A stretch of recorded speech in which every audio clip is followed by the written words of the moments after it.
ரோகிணி எந்த வேலை செஞ்சாலுமே வந்து அவங்களுக்கு சாதகமாக தான் எல்லாம் அமைகிற மாதிரி தான். அப்போ அந்த சிறகடிக்க ஆசை இப்போ சிறகொடிக்க ஆசையாக மாறி கதை வந்து போயிட்டுருக்கு.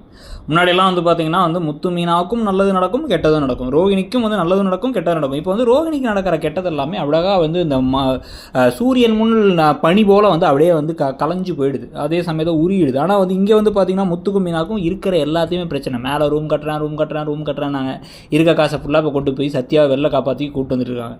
இப்போ இந்த சமயத்தில் அந்த பணமான 2 லட்சம் ரூபாயை கொண்டு போய் இப்போ பார்வதி அவங்க துணிக்குள்ளே வச்சாங்க.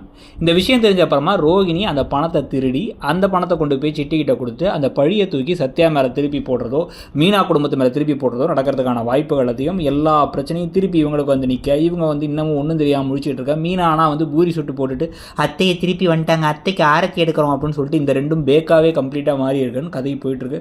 ஸோ இந்த கதையில் ஒரு மாற்றம் வரணும்னா என்ன மாற்றத்தை நீங்கள் எதிர்பார்க்குறீங்க, இல்லை உங்களுக்கு பிடிச்சிருக்கா பிடிக்கலையா, ஒத்து வரலையாங்கிறத